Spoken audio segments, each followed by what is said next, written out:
Contained in the policy are the guidelines that we go by in order to take self-published books or local author works into our collection.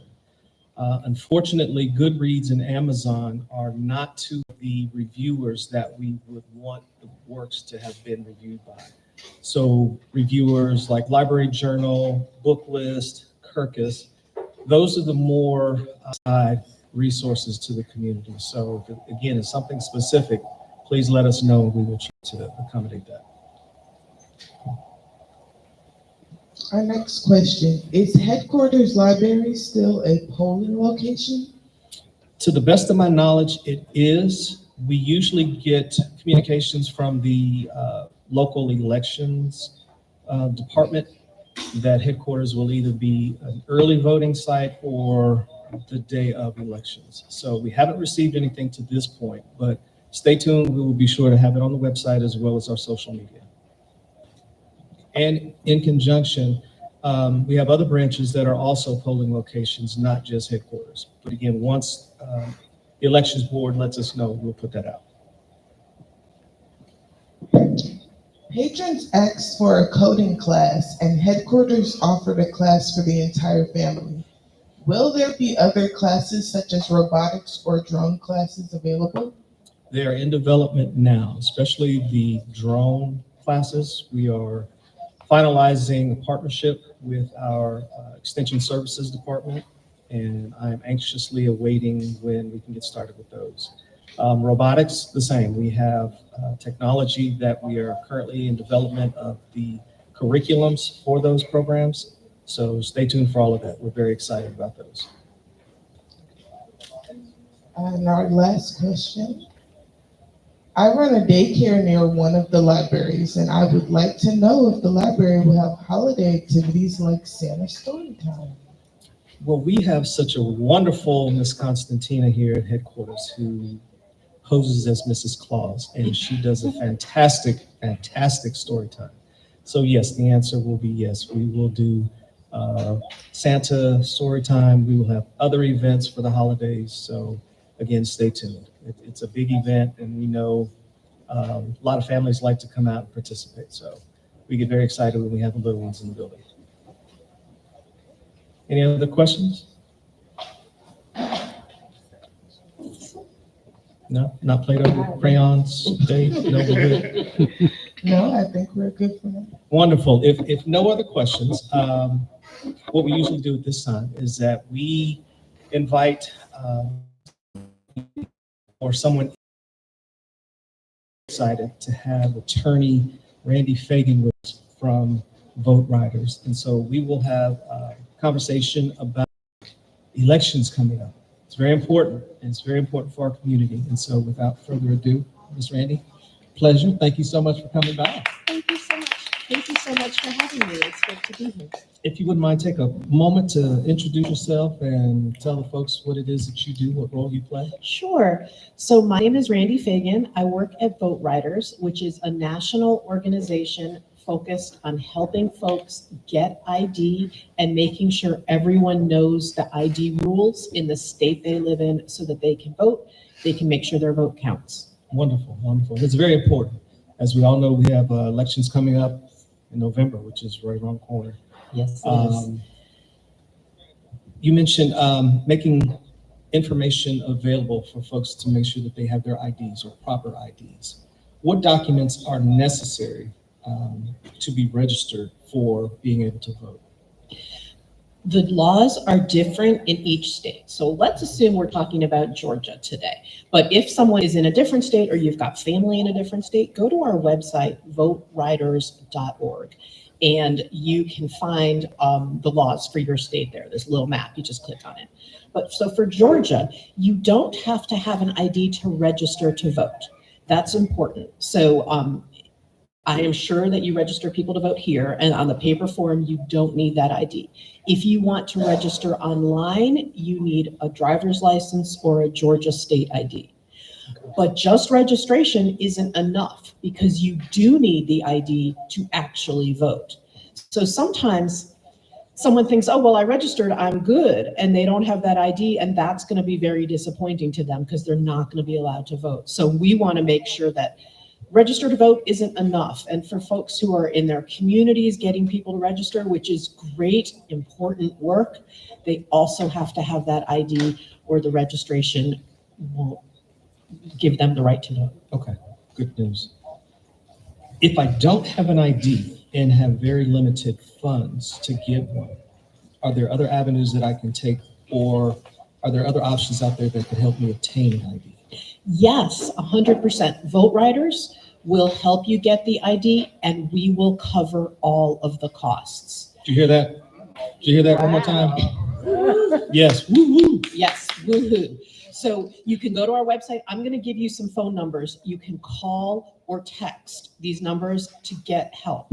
It's 866, the letters ID, the number 2, vote. So it's 866 ID 2 vote. What that means in actual numbers is 866-432-8683. Sometimes we're here at this library or other libraries in Clayton helping folks, but what that means is vote if you need, and we can talk about the documents you need, but if you don't have a copy of your birth certificate, Vote Riders will order one for you and we will pay for it. And then when that birth certificate comes in, we will help you get a ride to the polls. We have a plan with Lyft where we'll get you a ride, if not to the polls, to the issuing office if you don't have a car and you need a ride, and we will pay the $32 fee to get that ID. Do you hear that? Once again, while we bring this information to you. This is a great thing for especially families with students who don't have a driver's license and don't plan on driving, don't need one, but you still need that state ID to vote. So let us help alleviate that one burden of getting the ID so that you can do all the other things in your life and make sure you vote. You mentioned the birth certificate aspect. Could you talk a little bit more about that? I remember distinctly here at headquarters, a patron maybe about a year ago lost all of their documentation. And if you don't have an ID to get a birth certificate, and you don't have a birth certificate, you can't get an ID, they were kind of stuck in the middle. So could you talk a little bit about that? Yes. What you just described is what we call the circle of doom, where you need that ID to get the birth certificate. You need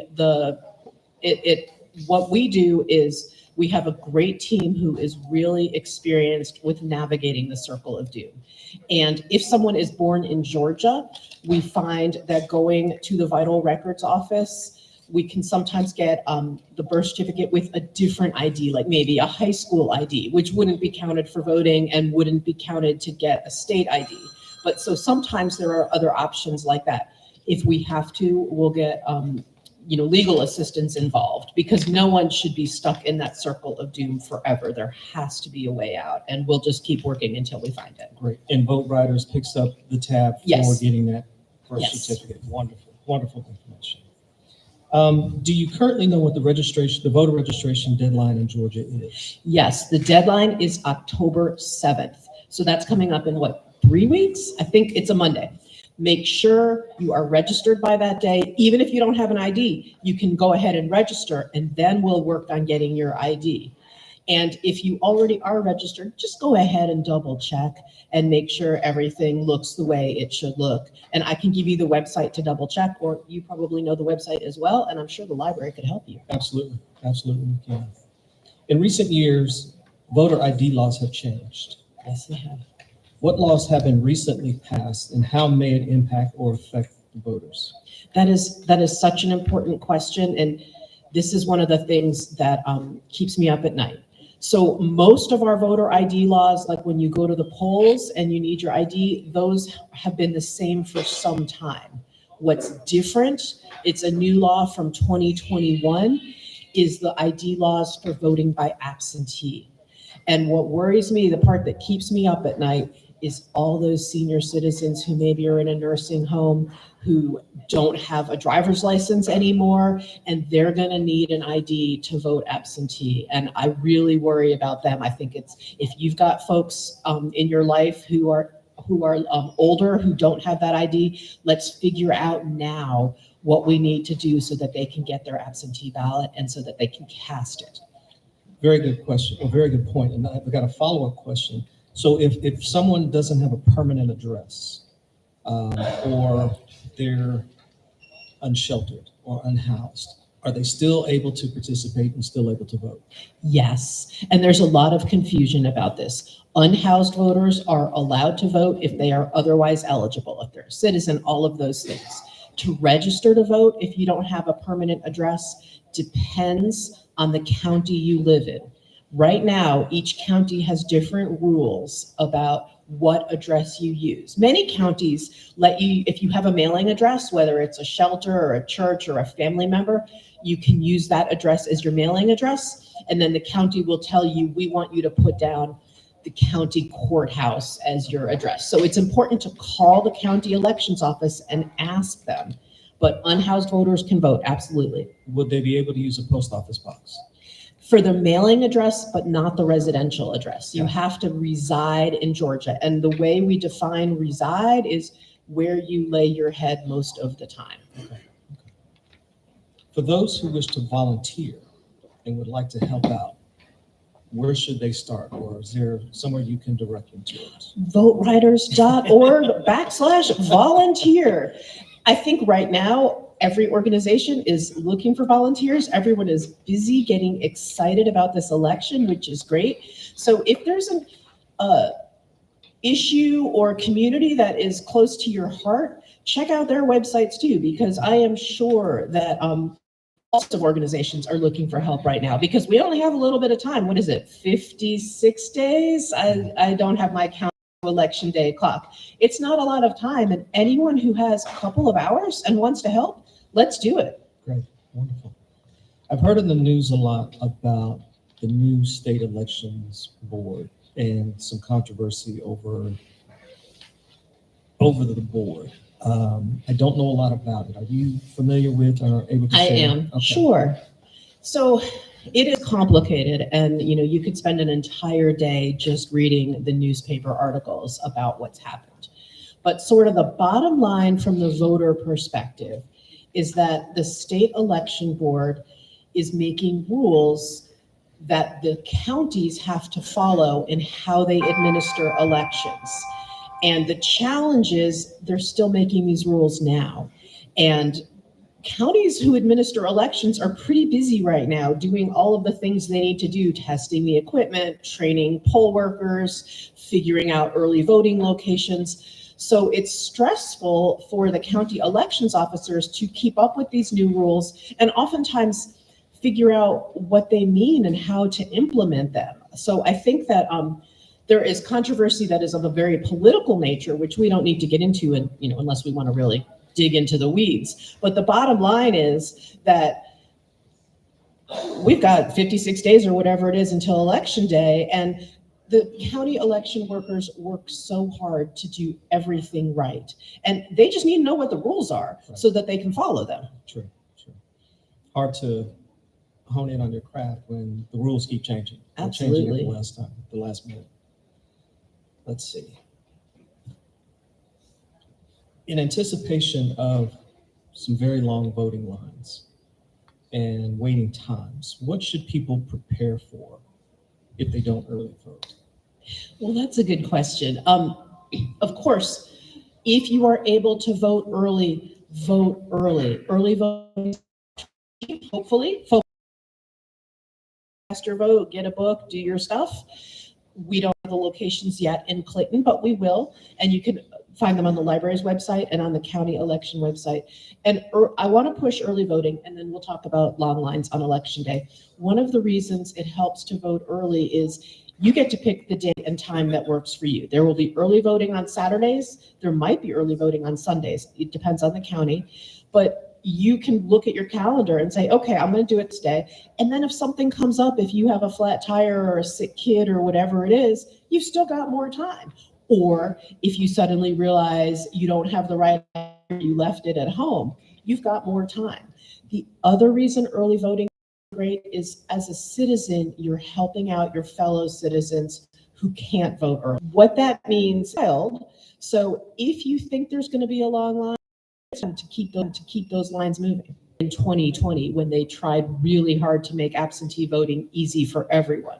So that's another thing that's going to be new. Most people don't have printers. You can download the absentee ballot online, but you have to be able to print it, to sign it by hand. If you don't have a printer, you could come to your library and print. You contact the county elections office and ask them to mail you an absentee ballot application. They would be happy to do that. They can't send it to you unless you ask. But you've got to make sure you get that absentee ballot application, and you have to submit it no later than 2 Fridays before Election Day. Okay. Don't wait that long. Submit it immediately, because we all know how the mail is here, and we want to give the elections office as much time as possible to process that application and then to send you your ballot. But we're not done, because you need ID on that application. You either need the number from your state ID or your driver's license, or a photocopy of some other proof of identity and residence. So that could be like a utility bill or a lease. But again, that photocopy piece, I'm sure you can come here to make a copy, but so give yourself time if you're applying for an absentee ballot to get all of that. Then, as soon as you receive your ballot, complete it and mail it back, because mail takes a while. Absentee ballots have to be received by Election Day, 7 p.m. on Election Day. If it's not in the elections office, it won't count. Some states let you look at the postmark. Georgia does not. So do not rely on that postmark. If you're able to, bring your absentee ballot to a drop box. I believe there will be 3 drop boxes in Clayton at early vote locations. They are only available during early voting hours, which means the Friday before Election Day, at the end of the voting hours, they close. So if you still have an absentee ballot in your hand and it's 10 p.m. on Friday night before Election Day, bring it to your county elections office so that it will be received, because I do not trust the mail, that if you put something in the mail on Saturday morning, even if the elections office is just a mile away, it might not get to the elections office in time for your vote to count. Who should apply for an absentee ballot? People in what circumstance or what situation should apply for it? Anyone who can't get to the polls in person during early voting or on Election Day. So college students, if they consider their home address their permanent address, and my college student child is doing this. She's applied for an absentee ballot. Certainly anyone who can't get out, if you're immunocompromised or movement is really hard for you, or you're in a nursing home.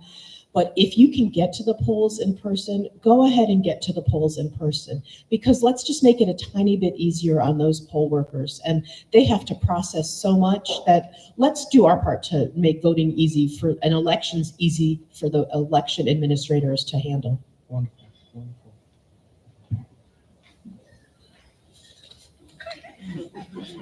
That's all I got. Any additional information you care to share? Well, let me just look at my notes, because, I'd like to talk about voting as much as possible. Let's talk about how you check your voter registration. And everyone here could do it right now because you're on the library's Wi-Fi. You want to go to the Secretary of State's website, but I'm going to give you the very specific address. It is www.mvp. That stands for My Voter Page. But if you want to think about it as most valuable player, because you're the most valuable player voting, then you can. So www.mvp.sos, that stands for Secretary of State, .ga.gov. Go to that website, check your voter registration. Double check, make sure the address is correct. If you've moved, or you might have moved and you don't even remember since the last time you voted, go on right now, double check that address, because you want your address. You need to vote where you live. And if you need to change your address, you can do it online if you have a state ID. If you don't have a state ID and you need to change your address, call your county elections office. They will be happy to change it for you right now. Great.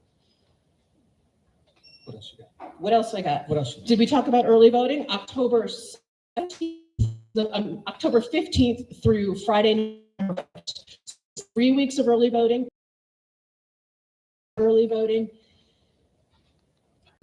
Let's talk about voting location.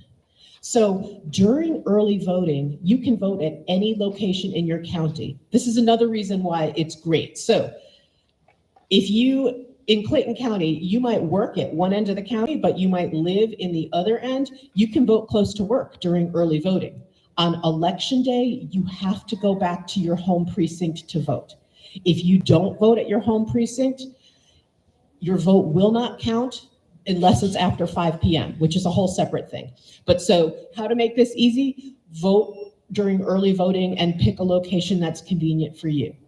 If you're voting on election day, you need to make a plan for when you can be at your home precinct. Polls are open 7 a.m. to 7 p.m. on election day everywhere in the state.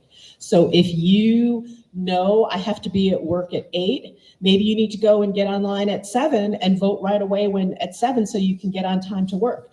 If you're a school teacher and you have to be at work at 7 or 6:30 or whatever we ask of our teachers, you need to make a plan for that afternoon. Probably there's no school on election day, but I bet it's a teacher work day. So teachers, you still have to work. And you can't, even if your school is a polling location, you can't vote there unless it's your assigned precinct. Okay. Good stuff. Good stuff. Kim, do we have any questions submitted online? Jordan, I'm sorry, Jordan, do we have any questions submitted online? That's okay. Not currently, but we would like to thank Vote Riders because you have aided several of our library patrons with getting their IDs and birth certificates. Wonderful, wonderful. That is wonderful. Wonderful. Thank you so much. Well, and thank you for asking for the help. And for folks who don't have ID, usually if you don't have ID, registering to vote and making sure you can vote is not the top of your list of worries. Like, you need that ID to fill out those tax forms, to get a library card. You need an ID for so many things. So please don't be shy about coming to us so that we can just help with this one small thing so that you can vote and you can live your life. Right. It may seem to be a small thing, but it's very important. So important. Yes, and thank you so much for all the rich information that you provided today. And again, if there are any, yes. I'm sorry, we have one more question for you. What Law, or perhaps it's federal law, 2 hours to go vote, but you have to be given at least 2 hours. Days a year to access getting the voter registration ID? Mostly available 365 days a year. You can go to our website and you can call our helpline. We won't have staff there in the middle of the night or on, Christmas morning, but you can leave a message and you can call or text that website, the helpline. And then I promise we will get back to you. So if you are checking your ID, I don't know when, on Halloween night, you're at a party and hey, let's all check our IDs. And it's 11 o'clock on Halloween night. You can go ahead and text our helpline, and then someone will get back to you at a more reasonable hour. But let me give you that number one more time. It's 866-ID-2-VOTE. And in numbers, that is 866-432-8683. Yes, sir. Yes. Does your office work in conjunction with Georgia Department of Public Safety in far as obtaining an ID card? Because also they do register voters as well. Yes, we connect with anyone who is going to help the voters. So at the public safety, they register voters. And if anyone here is working with public safety, if you've got someone who doesn't have ID, send them to us. One of our biggest missions, and which Clayton Libraries has been so helpful in, is we have to reach the people. And the folks who participate in elections regularly and come to our events, they usually already know what they need. It's the folks who are like, oh yeah, there's an election coming up, I think I might want to participate. They're the folks we need to reach. So in all of our networks, if you're in a fraternity or on a sports team, or you've got your the fantasy football, I think my family was very unhappy about yesterday. talk to your friends, talk to your networks, and make sure, because they might not be paying as much attention as you, and that's okay. We've all got life, be lifing, but we want to make sure everyone has what they need. Very nice. One last question, Sure. pertaining to the same topic. The Department of Public Driver Services also now offers the digital ID. Is that going to be acceptable in terms of voting for those who don't have their ID cards with them? That is such a good question. He asked about the digital ID, which Department of Driver Services now offers, and the answer is no, it is not accepted for voting. And this brings us to another issue with students, because we're getting pretty accustomed to not carrying our state ID or driver's license with us. Even now, to get through TSA, if you've got that digital ID, it gets you through, but you need to bring that physical ID to the polls. And for students, if you are a college student and you attend a public Georgia university, you can use your student ID. But if you attend a private university or a university outside of Georgia, you cannot use your student ID. So like my daughter in college is out of state, and she doesn't carry her driver's license with her. She doesn't drive.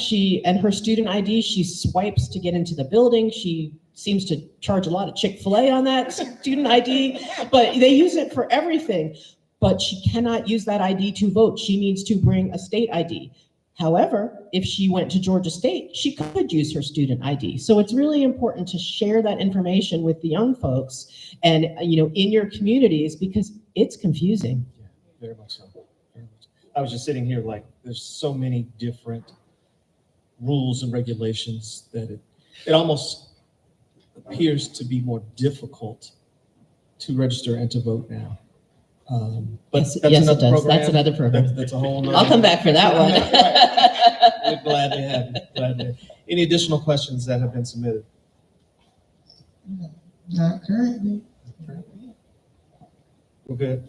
Well, thank you so much, Randy. We Thank appreciate you you. being on and sharing such rich information about the night. Thank you so much. I really appreciate it. It's been a pleasure. You back. Absolutely. I love to talk about voting, so anytime, and always reach out to us at Vote Riders. We will. So thank you again, everyone, for tuning in for another episode of Coffee with the Librarian. Yes. Yeah, I have a question of with the library. You mentioned the SNAP program and the university extension programs. Now, it's my understanding that the university extension program has a food better you and a food university program done at different sites. But in 2025, it looks like they're going to do away with some of their healthy eating and their food programs. And I don't know if there's any way that you, as the head of the library, can reach out to the extension office and see if they can continue them into next year to help with the seniors because of high blood pressure, high cholesterol, things like that, and just to help keep that asset in the community. Okay. Didn't know about that, but we'll definitely look into that. Thank you so much for that. Any additional last minute thoughts, questions? Okay. I think Yes. Oh, we got one more. Yes. Rebecca. Hey, everybody. Hey, Rebecca. Something fun. The 19th, which I believe is Thursday, is International Talk Like a Pirate Day. If you need help with that, please go to the library's website, claytonpl.org, under e-learning and access Mango languages. And there's an entire pirate section. So come and have fun with us, all right? And there's actually 70 world languages that you can learn to speak using our Mango languages. So, Wonderful. thanks. I learned so much today. I can't even tell you about Plato Me too. and Talk Like a Pirate. So that's good. Thank you so much. Well, have a fantastic day. Have a fantastic week until we see each other again. Bye-bye. Thank you. Bye.